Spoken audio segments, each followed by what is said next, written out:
like arteries cut open across the earth. The sky was burnt blue, and the trees were jagged things that huddled together. Forests fattened along the sleepy highway.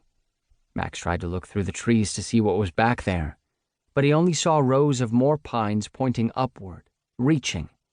Some had signs stapled to their trunks that warned "Keep out" and "No trespassing," and "Smile, you're on camera." Others had fallen horizontal, their roots severed like veins, as if a storm or some terrible force of nature tore them from the soil, and no one had cared enough to clear them away. They passed a billboard advertising barbecue ribs, then a billboard advertising the Bible. A truck with monster wheels boomed past. It flew a Confederate flag from its bed. Max knew the flag from the movies, but here it was in real life. The line on a bumper sticker: "God bless our military, but especially our snipers." The family drove for almost an hour with their chests tipped forward. The rental car smelled like Hawaiian Aloha, a scent his father had chosen. A football-shaped air freshener swung from the rearview mirror. This is where the Hawaiian Aloha smell originated. His mother flicked it and said, "Aloha headache." His mother lit a cigarette and blew a line of smoke at it. The sunset was enough to make them pull over and step onto the shoulder of the road.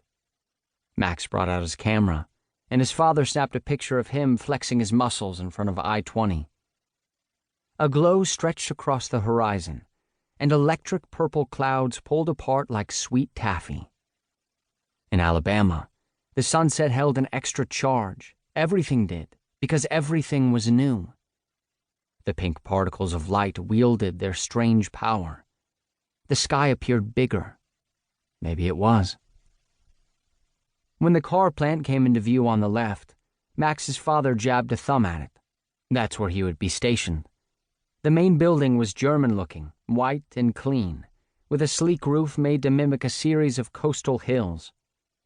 The sterile campus and its familiar design relieved Max. He turned his head and stared as the building shrunk into the distance. His father took the exit into town, "Welcome to Delilah," and began to laugh. Max wondered if he should laugh too. Something about the scene did seem funny. It was funny that they had arrived. This was it. The car slowed to an inch in front of a series of traffic lights. In the truck next to them, a hard-jawed man in a cowboy hat hung an arm out the window and ashed a cigarette. They were home, if you could call it that yet. On both sides of the street, neon signs pulsed with life. They beckoned with taco burgers, catfish platters, frozen yogurt parfaits, and paper cones of popcorn chicken. There was so much brightness, Max could have forgotten it was night. They drove down a road named after a legendary college football coach who'd led the team to many national championships decades ago. His father had heard of him. All the way in Germany, he knew of the man whose street they drove down. His father seemed impressed by his proximity to the dead man's legacy, pleased with himself for knowing. "If you want to understand this place, you need to understand the pride they have for this man," his father said. "He gave them hope, and hope is a remarkable thing to give." They passed the high school Max would attend, a prison-like sprawl of low buildings flanked by green fields named God's Way. The school was a private evangelical school, and although Max's family was not religious, the school had been recommended to them by his father's new colleagues. "The public schools here are full of violent kids. There's at least one stabbing in the cafeteria each year. Everyone's daddy's got a gun. All the boys know where to find the gun. You'll get a better education in private. The teachers are more invested. We aren't going to be able to provide housing in a good school district."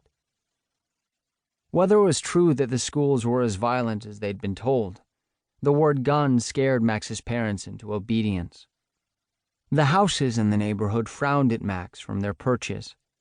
The space between the yards excited him. The suburbs.